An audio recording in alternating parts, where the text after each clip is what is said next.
Assalamualaikum warahmatullahi wabarakatuh. Perkenalkan, saya Utami Arteningsi dengan NIM 22232100029 Fakultas Tarbiyah dan Tadris Program Studi Pendidikan Agama Islam Mata Kuliah Pembelajaran Al-Quran dan Hadis. Baiklah, di sini saya akan mempresentasikan hasil ujian tengah semester saya dengan dosen pengampu Ibu Asmara Yumarni. Soal yang pertama yaitu bagaimana hubungan konsep dasar pembelajaran Al-Quran dan Hadis dengan tujuan dan standar kompetensi. Jelaskan dengan alasannya. Menurut saya, konsep dasar pembelajaran Al-Quran dan Hadis berkaitan erat dengan tujuan dan standar kompetensi. Tujuan utama pembelajaran Al-Quran dan Hadis adalah untuk memahami dan mendalami ajaran Islam serta mengamalkannya dalam kehidupan sehari-hari. Tujuan ini mencakup peningkatan pemahaman terhadap ajaran agama, pengembangan akhlak yang mulia, penerapan nilai-nilai Islam dalam kehidupan bermasyarakat. Sedangkan standar kompetensi dalam pembelajaran Al-Quran dan Hadis mencakup kemampuan siswa dalam membaca, memahami, dan mengamalkan ajaran Al-Quran dan Hadis secara benar dan tepat. Standar kompetensi juga mencakup kemampuan siswa dalam berkehidupan sehari-hari dan berinteraksi secara positif dengan lingkungan. Dengan memahami konsep dasar pembelajaran Al-Quran dan Hadis, serta mengaitkannya dengan tujuan dan standar kompetensi, pendidikan Islam dapat memberi kontribusi yang signifikan dalam pembentukan karakter dan moral individu yang berlandaskan ajaran agama. Soal yang kedua yaitu apa yang kamu ketahui tentang silabus, TP-ATP, dan kurikulum, serta bagaimana hubungan antara keduanya. Silabus merupakan rencana pembelajaran yang merinci materi pembelajaran, tujuan pembelajaran, metode pengajaran, dan evaluasi yang dilakukan dalam suatu mata pelajaran atau program pembelajaran.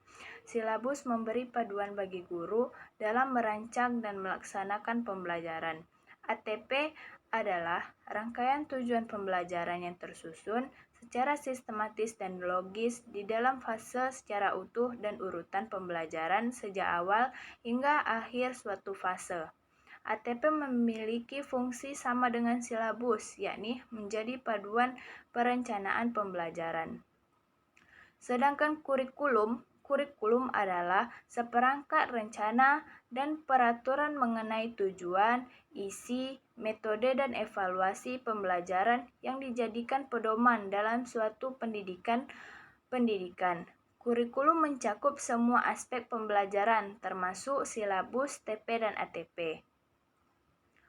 Hubungan antara silabus, TP, dan ATP dan kurikulum yaitu silabus merupakan bagian dari kurikulum yang lebih luas. Silabus lebih terperinci, terencana pelaksanaan pembelajaran untuk satu mata pembelajaran. TP dan ATP digunakan dalam implementasi silabus dan kurikulum untuk mendukung proses pembelajaran yang efektif.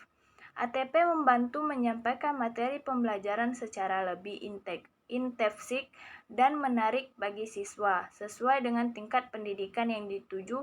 Dengan adanya hubungan antara keduanya, pembelajaran dapat dirancang dan dilaksanakan secara sistematis dan terstruktur sesuai dengan tujuan pendidikan yang diinginkan.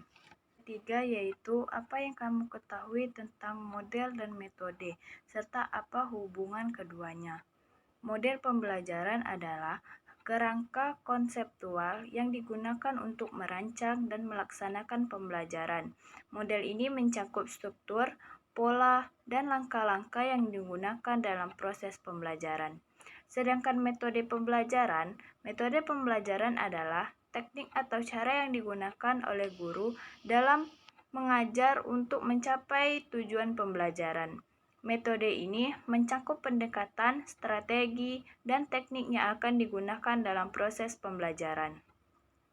Hubungan antara model dan metode pembelajaran adalah membantu guru dalam merencanakan pembelajaran yang terstruktur, bermakna, dan efektif, sesuai dengan tujuan pembelajaran yang diinginkan. Soal yang keempat yaitu apa perbedaan sumber dan media serta bagaimana hubungan keduanya. Sumber pembelajaran merujuk pada segala hal yang dapat digunakan sebagai referensi, informasi, atau materi pembelajaran dalam proses pendidikan. Sumber pembelajaran dapat berupa buku teks, jurnal ilmiah, internet, rekaman audio, dan lain sebagainya. Sedangkan media pembelajaran adalah alat atau sarana yang digunakan untuk menyampaikan informasi, materi, dan konsep pembelajaran kepada siswa. Materi pembelajaran dapat berupa video, presentasi, gambar, alat peraga, dan teknologi digital. Hubungan antara sumber dan media pembelajaran sangat penting karena media pembelajaran harus didukung oleh sumber yang valid dan akurat. Media pembelajaran yang baik akan membantu siswa dalam memahami dan mengaplikasikan informasi dari sumber pembelajaran yang lebih efektif. Dengan memahami perbedaan antara sumber dan media pembelajaran serta hubungan antara keduanya, guru dapat merancang pembelajaran yang lebih variatif, menarik, dan efektif untuk mencapai tujuan pembelajaran yang diinginkan.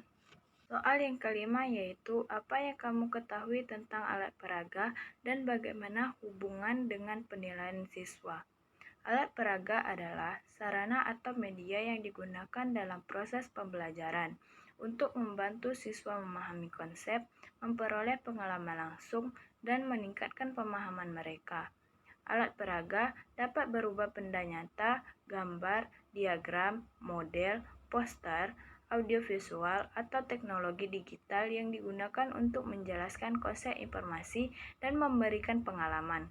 Alat peraga dapat berpengaruh terhadap penilaian siswa, misalnya pemahaman konsep, membantu siswa memahami konsep dengan baik sehingga dapat mempengaruhi kemampuan siswa dalam menjawab pertanyaan. Selanjutnya yaitu pengalaman pembelajaran. Dapat mempengaruhi cara siswa merespon pertanyaan, evaluasi, dan penilaian tugas. Dengan memperhatikan hubungan alat peraga dan pembelajaran dalam penilaian siswa, guru dapat merancang pembelajaran lebih efektif, inspiratif, dan bermakna bagi siswa. Baiklah, itulah paparan jawaban ujian tengah semester saya. Lebih dan kurangnya saya mohon maaf.